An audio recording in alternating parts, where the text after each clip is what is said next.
kembali lagi di Cerita Cinta Channel. Jangan lupa like, comment, and subscribe ya. Terima kasih.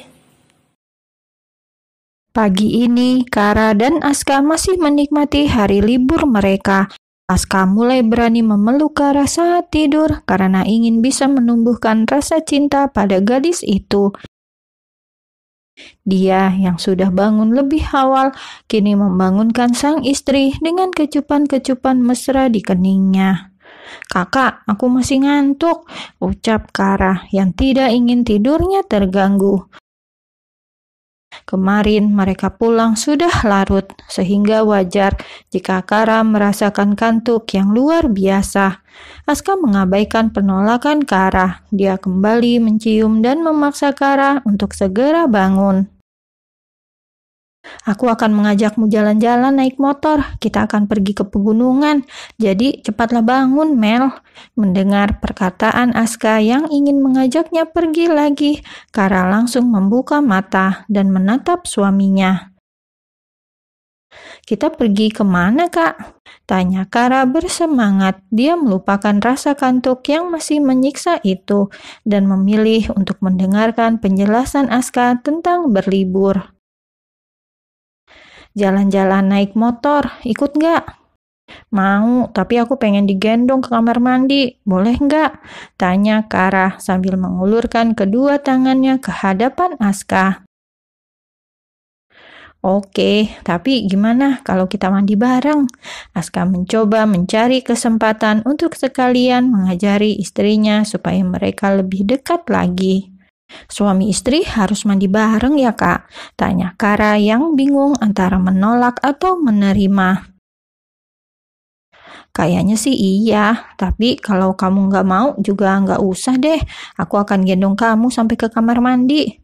Aska menunggu jawaban Kara, tapi beberapa detik reaksi Kara hanya diam. Laki-laki itu tersenyum seraya merutuki pikiran bodohnya sendiri.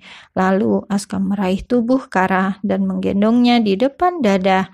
Tatapan mereka saling bertemu meskipun Kara hanya diam saja. Wanita itu masih berperang dengan hatinya sendiri. Apakah dia setuju dengan permintaan Aska atau tidak?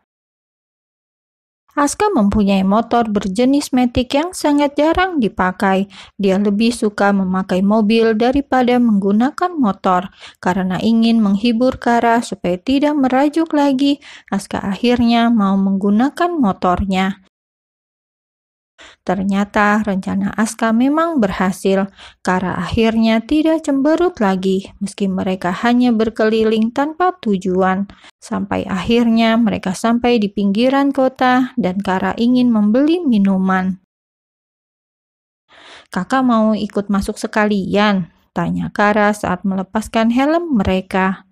"Boleh deh, takutnya nanti kamu borong semua jajan di dalam, kan bahaya." "Kakak takut uang kakak habis kan?" cibir Kara dengan bibir manyun. "Oh, bukan itu, Mel. Kalau naik motor bawa barangnya susah," balas Aska yang kemudian merangkul Kara. Kara tertawa membenarkan ucapan suaminya. Kalau begitu, dia akan memborong banyak jajanan saat Aska membawa mobil. Mereka menuju lemari pendingin yang berisi minuman-minuman kemasan botol. "Perempuan itu nggak bagus loh kalau minum soda," kata Aska saat Kara mengambil minuman kaleng berisi cola. "Tapi ini enak, Kak. Kenapa yang enak-enak itu nggak bagus?" balas Kara sambil mengembalikan kaleng minuman itu ke lemari. "Kalau kamu banyak minum soda, nanti rahim kamu bermasalah. Terus bayi kecil akan susah tumbuh di sana. Kamu mau kita nggak punya anak nantinya?" Aska kembali menjelaskan seolah dia adalah guru yang baik untuk istrinya. "Ya nggak mau sih, nanti kalau kita nggak punya anak pasti kesepian," jawab Kara sambil mengusap perutnya. Tanpa mereka sadari, di belakang mereka ada dua orang wanita yang diam-diam mendengarkan pembicaraan mereka. Nah, makanya itu Mel, selagi muda, jaga kesehatan dan sayangi tubuh kamu dengan baik. Lagian ada kok sesuatu yang enak tapi malah bagus buat hubungan kita. Kelopak mata Kara melebar sempurna saat mendengar penuturan Aska. Dia sangat ingin menikmati sesuatu yang enak-enak karena dalam pikiran Kara sesuatu yang enak itu adalah makanan. Apa itu makanan juga? Bukanlah, ini sesuatu yang lain yang bisa dirasakan itu sensasinya. Ya, kayaknya kamu belum siap sih kalau mencobanya, tapi aku akan tetap kasih tahu. Apa sih Kak Aska? Bikin penasaran aja deh. Iya istriku yang bawel.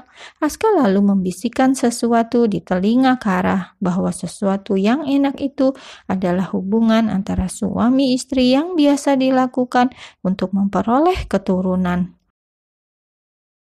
Kakak, teriak Kara sambil memukul lengan Aska. Sementara laki-laki itu malah tertawa dan merangkul Kara lalu mendaratkan kecupan di kening istrinya. Dua orang yang sedari tadi memperhatikan mereka itu membelalakan mata saat mendengar Aska mengatakan bahwa Kara adalah istrinya. Aska? Kara?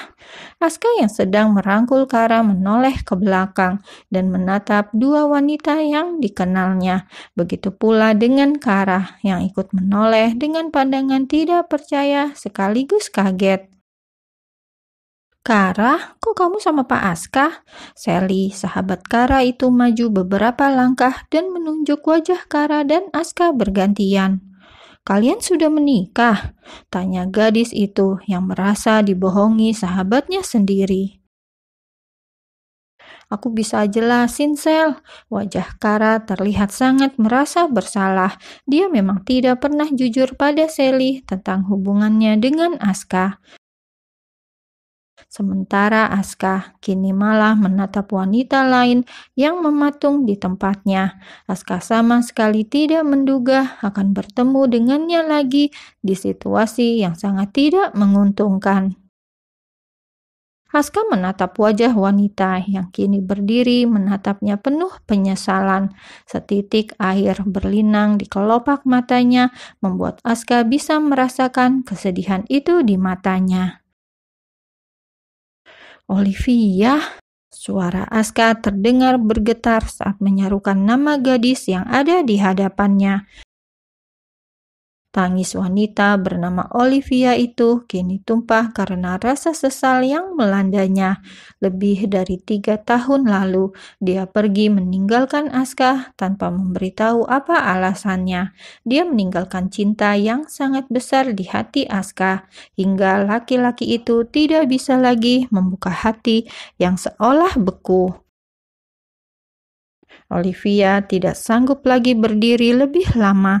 Dia memutuskan untuk keluar dari minimarket dan Aska langsung mengejarnya.